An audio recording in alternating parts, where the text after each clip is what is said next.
The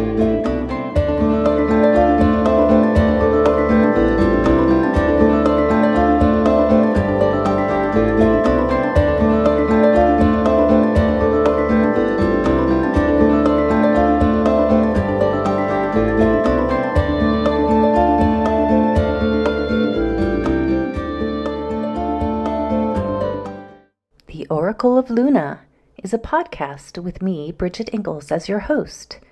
Here we have conversations with real live, present-day goddesses who are actively and courageously doing their magical work in the world. Each episode is a bewitching journey with relevant discussions on topics such as Wiccan pagan spirituality, writing, culture, magical practices, art, ritual, and the craft in its many forms. Merry meet! Welcome to another episode of the Oracle of Luna podcast. I'm Bridget Engels, your host, and today I am thrilled to chat with the amazing Lucya Starza. Lucya is a pagan author and eclectic witch that lives in London and is the author of several titles in the Moon Books Pagan Portals series, including her new book, Erosion. Welcome, Lucya. Hello. Hi, how's it going there? Yeah, it's been a busy weekend. Yes, my novel Erosion launched this weekend, and Yay! yeah. So it's been a good weekend. Great, that's awesome.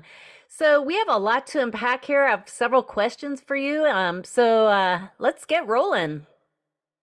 Yeah. Well, just as I usually begin the podcast, just wanted to find out for our listeners, how did your spiritual journey with the goddess begin? Or just maybe talk a little bit about your magical beginnings as a witch.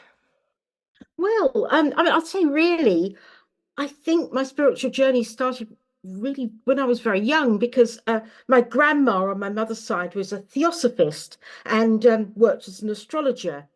And although my father's side of the family were Catholic, I grew up with an understanding that there were goddesses as well as male deities. And obviously, even in Catholicism, Mary is seen as a divine feminine.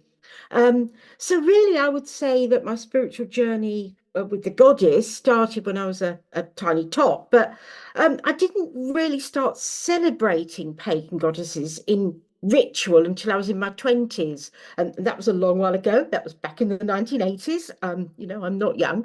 And then I met people who identified as pagan, and I realized that that was really where I felt at home with my spirituality.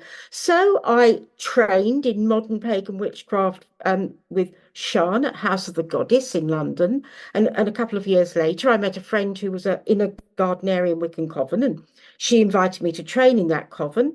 And yes, eventually I was initiated as a Wiccan. But things have moved on a lot since then, really. I'm probably quite eclectic these days. Yeah, yeah. So what type of witch are you now? Like you just mentioned eclectic, but what does that really mean in Well, 2024? well, I mean, although I absolutely value the training I got in Gardnerian Wicca, and I still quite happily will take part in Wiccan ceremonies. I also actually these days more often attend a Druid Grove, and so I'm sort of I suppose that is part of what I do, but also I think traditional folkloric magic is something that really interests me, and that really kind of goes back to my family as well. They were I think although they didn't call themselves witches or pagans, there was a lot of folkloric stuff that they would do. That's um interesting. What type of folklore? I know you grew up in England, right? Around hmm, London, I assume, or yes, I was born on the kind of borders of Kent and London, so I'm kind of a I kind of consider both Kent and London to be both my yeah. home areas. So what type of folklore are we talking about? Is it Celtic or maybe you can enlighten us a little bit Okay, about Yeah. Right, well, my granddad's side of the family, it's my granddad on my mother's side. He came from Cornwall, and I we actually, I mean, I come from quite a working class family, and so I lived we lived in South London, but I had lots of aunties and my granddad and grandma. We all lived very, very close to each other, and I think it was more from the Cornish side of the family that there was a Ooh. lot of things like looking at the plants, how the leaves were blowing in the garden to see what the weather was going to do. Um, and things like, if you dropped a bit of salt, you'd throw it over your shoulder. And another thing which horrified me as a child, but I was assured that it was exactly what they did before elastoplast or sticking plasters. I remember grazing my knee as a little child, and my great aunt hooked a spider's web off this corner of the room and put it on the knee. And it's like, oh no, that's what they used to do. No, that'll be fine. There was a lot Huh. of that kind of thing. And Yeah. yeah, yeah. So, I mean, they didn't call themselves witches. It's more folk traditions and things like that. And I think I've really I've explored a lot more of I've got a lot of interest in that kind of area. So I've Yeah. looked into that. Well, I guess this is kind of random what I'm going to throw out here, but as we get closer to Beltane, um, Hmm. there's so many rituals and ceremonies and magic and folklore around Beltane. And can you tell us maybe how you would celebrate growing up in England around that Sabbat? Oh, right. Yes. Well, I mean, I think in England, May Day, which is what they tend what Yeah, May Day. non-pagans tend to call, yes, in England, they call it May Day. And it was really a really popular kind of time to have festivals and pageants. So even in my local area, May fairs were really a thing. And I think actually, I think a lot of that really more goes back to the Victorians who really wanted to revive a lot of folklore and to some extent kind of created a bit of fake lore as well. And Uh, so I do think that well, I think the idea of the sort of the May Queen and that kind of thing really comes from like Tennyson's poems more than it does from the ancient past. Um, so yeah, I think there's a whole mixture of different strands that come together. I mean, some May Day customs are pretty old, like there's maypoles. There's quite a lot of evidence that maypoles go back, a really long while. Often as things that hang a lot of greenery and blossoms on as part of May Day festivities, but some of it is a lot more is a lot more recent. A lot of things have intertwined. And I mean, in England these days, we get a lot of revivals of folk customs, both from all all um, all, um, eh, um, all times in history. And a yeah. very popular thing is the Jack in the Green parade. We have loads of Jack in the Green parades. So that's Man dressed in green or the yeah. green celebrating the Green Man. Well, you see, that's the interesting thing. It looks like the Green Man, but where the tradition of Jack in the Green really comes from is tradespeople would go out on May Day with all their carrying all their wares, and they would dress them all up in blossom, and that kind of developed into a person called Jack in the Green, all covered in greenery. And my feeling is there's no direct connection between ancient history and the Green Man or whatever, like wherever the Green Man might have come from, and Jack in the Green. But it's a kind of revival of the same current, I think, the same Yeah. energy, the energy of the season kind of shooting up again, rather like greenery will re-emerge after the winter, so that the image of a person all dressed in green kind of has shot up again in a different context, but with the same kind of energy to it. Interesting. And it just sounds like it's ever evolving, Yes.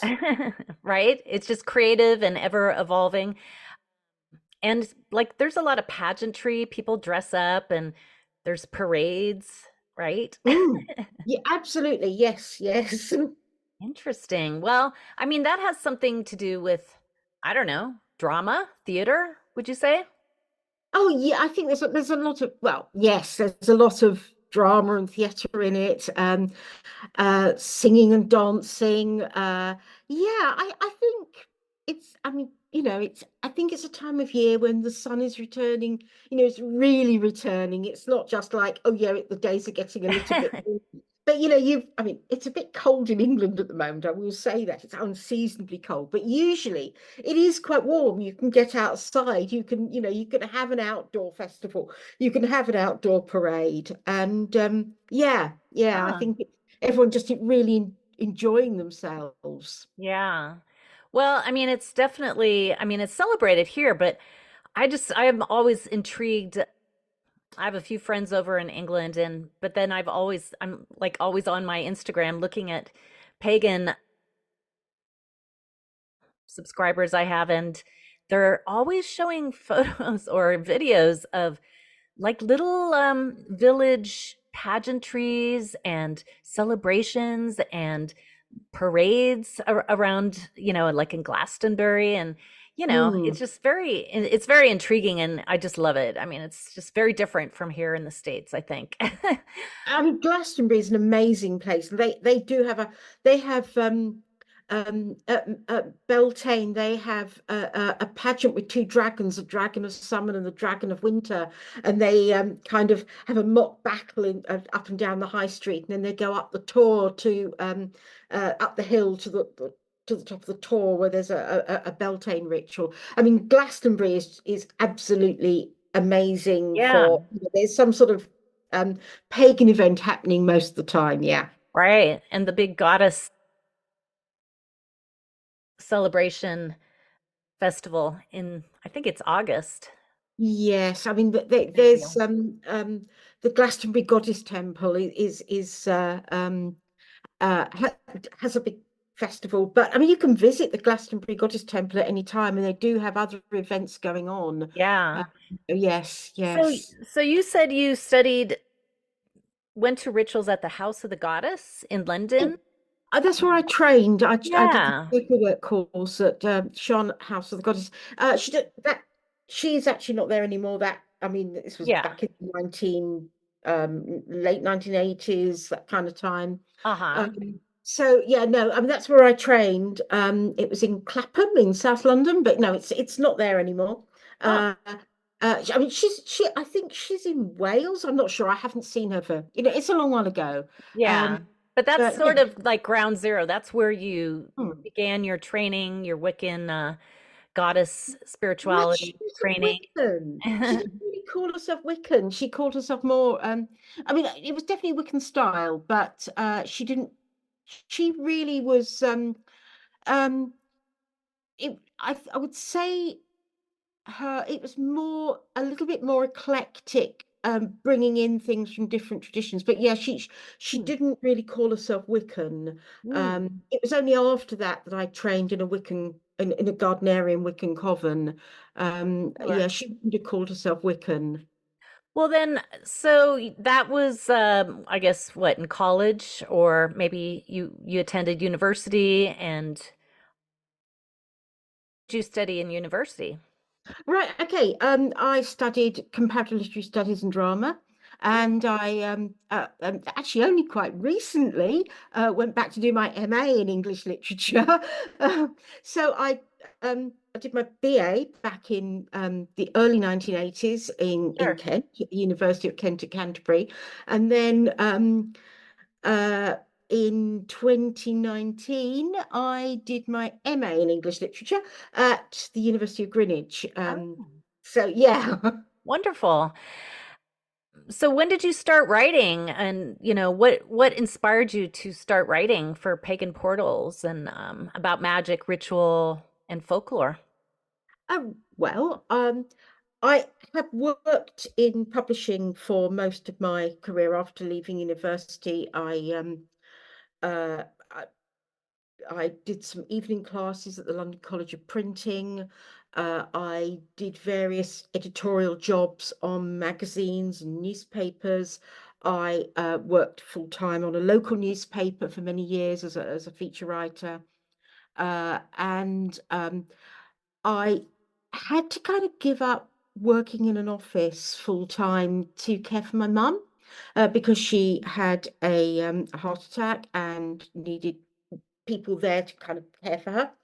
And I started doing a lot of well, I've done a bit of freelance proofreading before, but I, s- I started writing my blog, and this is about 17 years ago, because I wanted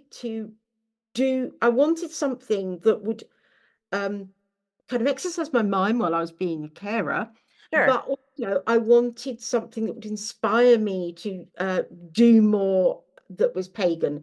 And I thought, well, I'll write a blog, it will exercise my mind, and it will encourage me to read more books, do more things, go and visit places, and I can blog about them. And then I was reading a Moon Books book. What it was actually before Moon Books. It's by the same publishing company, but it had some spelling mistakes in it. And I wrote to them and said, or emailed them and said, "Do you need a proofreader?" And they said, "Well, actually, yeah, we do need a proofreader."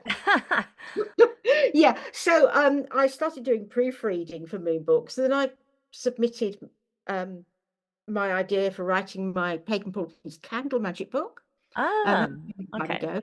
And they said yes. So they said yes. And it's done very well. And since Yeah. then I've written about Poppets and Magical Dolls, about scrying, about guided visualizations, rounding the Wheel of the Year.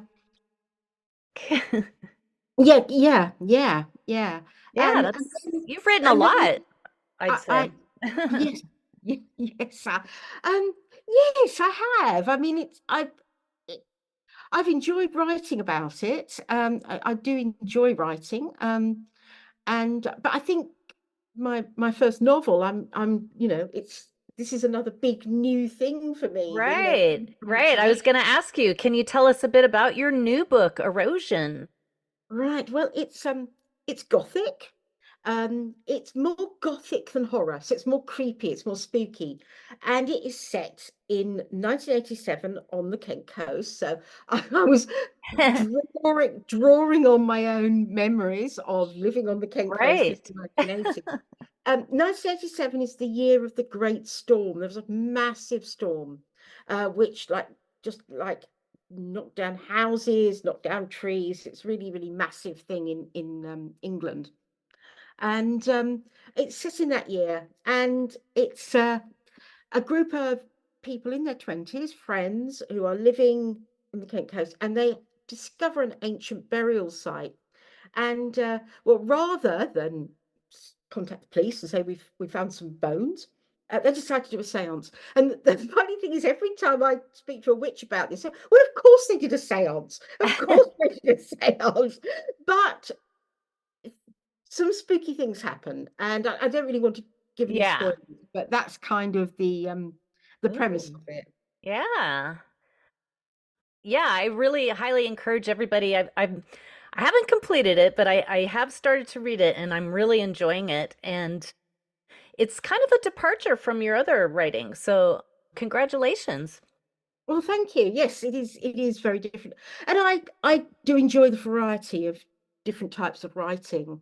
Yeah. Yeah, that's great. And also, I was reading about in your bio that you have role-playing games or you published role-playing games. Can you explain what that is? Is that like improv or Okay. video Um. games? I'm not sure what that is, but I'm intrigued. So maybe you could talk a little bit about your role-playing games that you write. Okay. Yes. Now, role-playing games are.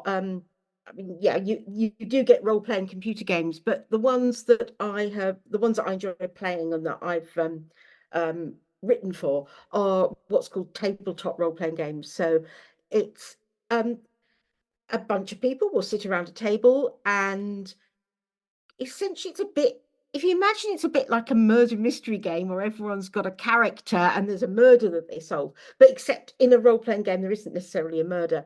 Somebody will have devised a plot, and they will be playing characters who are investigating that plot. So I have written for Chaosium, which is one of the role-playing game publishers. And I've written quite a bit for the Call of Cthulhu role-playing game. Oh, could Which, you repeat that? What was that? the Call of Cthulhu role-playing game. So Call it's of based on kind of Cthulhu. the horror stories by H.P. Lovecraft. Okay. And in the game, you would be playing an investigator who's investigating something weird that's going on and following clues and trying to kind of foil the machinations of cultists who are trying to summon great old ones who are kind of monstrous beings from ancient times. And so you're kind of following a story um, um, and um, and saying what your character will do and finding out what will happen. Yeah. Oh, that's cool because it's kind of theatrical. People probably dress up and get into character, right? Well, they sometimes, that sometimes they do. Mostly they don't. They mostly just wear Yeah. normal clothes and sit around a table and say what their character's going to do. So it's a bit of a difference between a radio show or a podcast where everyone's just talking. But Yes. yes, in some games people will get up and act out their parts and dress up. So yeah, you get both kinds of role Huh. playing. Very creative and imaginative. And I like how it sounds like it's kind of a board game, but also people are acting and actually solving a mystery at the same time. Yeah, yeah. It's yeah, and it's I suppose it does have rules. So you will, like, for example, roll dice. You would have a percentage. Each character would have a percentage chance of being, of doing something, and have skills and so on. So it's like if you said, Hmm. well, I'm going to try and pick that lock, you would roll some dice to see whether you had actually achieved picking that lock, for example. Oh, okay, I see.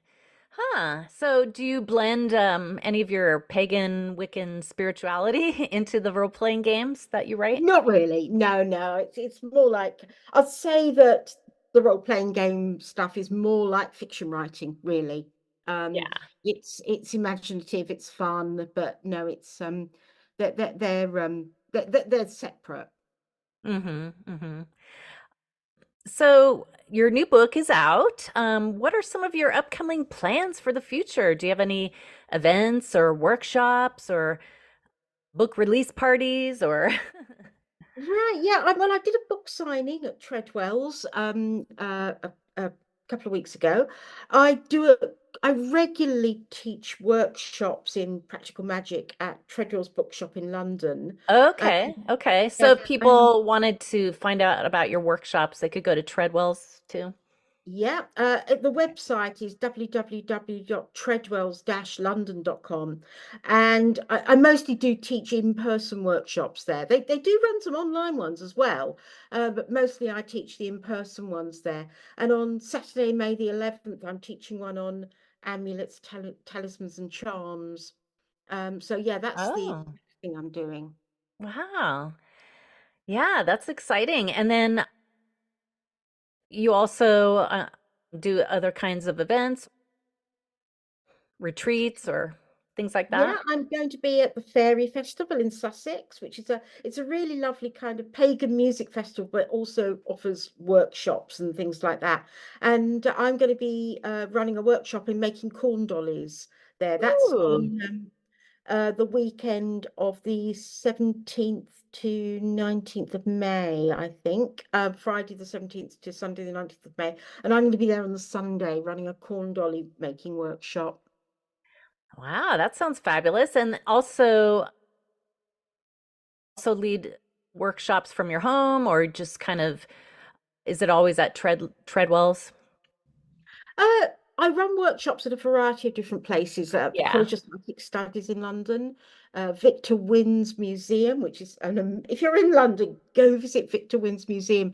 It is the most amazing kind of cabinet of curiosities with lots of weird and strange things.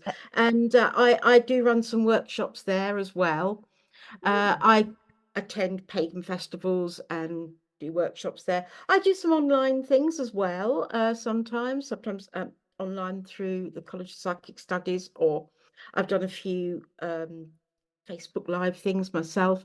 I used to in the past have a group that met at my house, but we haven't met recently. It kind of stopped a little bit before the pandemic and hasn't really got going again. But yeah, we used to have a little group that met at my house.